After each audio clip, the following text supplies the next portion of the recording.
क्षेत्र में कौरव और पांडव की लड़ाई में दुर्योधन कौरव का सबसे बड़ा भाई था। दुर्योधन अधर्मी, जिद्दी और मूर्ख भी था। वो गंधारी और धृतराष्ट्र का पुत्र एवं कर्ण का मित्र था, परंतु अधिकतर बातें अपने मामा शकुनि की ही मानता था। दुर्योधन के जिद, अहंकार और लालच ने लोगों को युद्ध की आग में झोंक दिया था। इसलिए दुर्योधन को महाभारत का खलनायक कहा जाता है।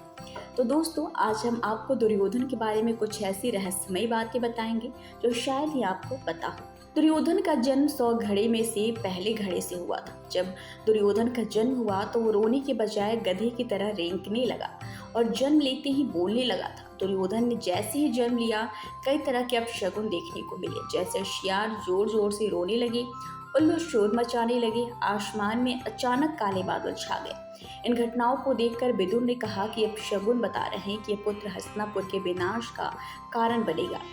इसे त्यागने में ही भलाई है। परंतु पुत्र मोह में धृतराष्ट्र और गंधारी ने ऐसा करने से मना कर दिया। गंधारी ने अपनी दिव्य दृष्टि से दुर्योधन के शरीर को वज्र के समान बना दिया था, परंतु श्री कृष्ण की नीति के तहत दुर्योधन की गुप्तांग और जंघा कठोर नहीं हो पाई थी। वही दोस्तों, रिश्तों में जहां दुर्योधन अर्जुन का सौतेला भाई था, वही वो श्री कृष्ण का समधी भी था। श्री कृष्ण के पुत्र सांब ने दुर्योधन की पुत्री लक्ष्मणा से विवाह किया था। अर्जुन और श्री कृष्ण भी आपस में भाई भी थे, क्योंकि अर्जुन श्री कृष्ण की बुआ कुंती का लड़का था।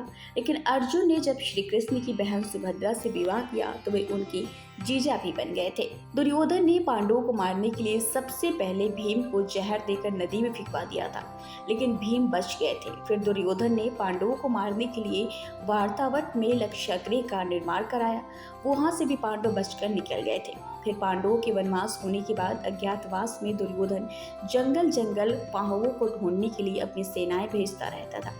दुर्योधन ने शकुनि की कुटिल नीति के चलते ही पांडवों के मामा शल्य को अपनी ओर युद्ध लड़ने के लिए राजी कर लिया था। दोस्तों, महाभारत कथा में एक ऐसा प्रसंग भी आया है कि दुर्योधन ने काम पीड़ित होकर कुंवारी कन्याओं का अपहरण किया था।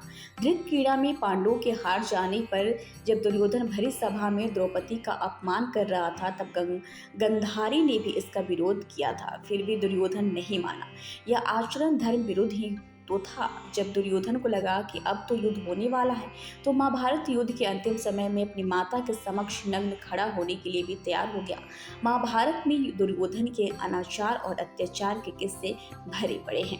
वही पांडव और कौरव द्वारा यादवों से सहायता मांगने पर श्री कृष्ण ने पहले तो युद्ध में शस्त्र न उठाने की प्रतिज्ञा ली और फिर कहा कि एक तरफ मैं अकेला और दूसरी तरफ मेरी एक अश्वहिणी नारायण सेना होगी। अब अर्जुन व दुर्योधन को इनमें से एक का चुनाव करना था। अर्जुन ने तो श्री कृष्ण को ही चुना। तब श्री कृष्ण ने अपनी एक अश्वहिणी सेना दुर्योधन को दे दी और खुद अर्जुन का सारथी बनना स्वीकार किया। इस प्रकार दुर्योधन ने 11 अश्वहिणी तथा पांडवों ने ही 7 अश्वहिणी सेना एकत्रित कर ली। दोस्तों, दुर्योधन की पत्नी का नाम भानुमति था, जो मल्ल और द्वंद्व युद्ध में पारंगत थी और वह दुर्योधन के साथ अखाड़े में कुश्ती लड़ती थी। दुर्योधन ने भानुमति के साथ जबरन विवाह किया था। गंधारी ने सती पर्व में बताया कि भानुमति दुर्योधन से खेल खेल में ही कुश्ती करती थी, जिसमें दुर्योधन उससे कई बार हार भी जाता था। दोस्तों, भले ही दुर्योधन भानुमति को हरण करके लाया था, लेकिन भानुमति को दुर्योधन से प्यार हो गया था। भानुमति को दुर्योधन और पुत्र लक्ष्मण की मौत का गहरा धक्का लगा था। उसे सांत्वना देने वाला कोई नहीं बचा था। अंत में वो बेचारी पांडवों के आश्रय पर जिंदा रही और बड़ी मुश्किल से जीवन गुजारा। दुर्योधन की बहन का नाम दुर्दला था, जिसका विवाह सिंधु नरेश जयद्रथ से हुआ था। कौरव की सेना सभी तरह से शक्तिशाली थी, एक से बढ़कर एक महारथी थे, परंतु फिर भी सभी हार गए और इसका एकमात्र कारण दुर्योधन ही था, क्योंकि उसने सही समय पर सही निर्णय नहीं लिया और कई तरह की गलतियां की। पहली गलती तो उसने श्री कृष्ण की बजाय नारायणी सेना मांग कर की। दूसरी गलती, उसने भीष्म पितामह और द्रोणाचार्य की बातों पर ध्यान नहीं दिया। भीष्म ने उसे 5 सोने के तीर दिए थे और कहा था कि कल सुबह से इन तीरों से 5 पांडवों का वध कर दूंगा। दुर्योधन वो तीर अपने पास रख लिए और अर्जुन के वरदान मांगने पर उसे दे दिए। चौथी चूक, उसने कर्ण से कहा कि घटोत्कच को मार दो और कर्ण ने अपना अचूक अमोघ अस्त्र घटोत्कच पर चलाकर अपनी शक्ति खो दी।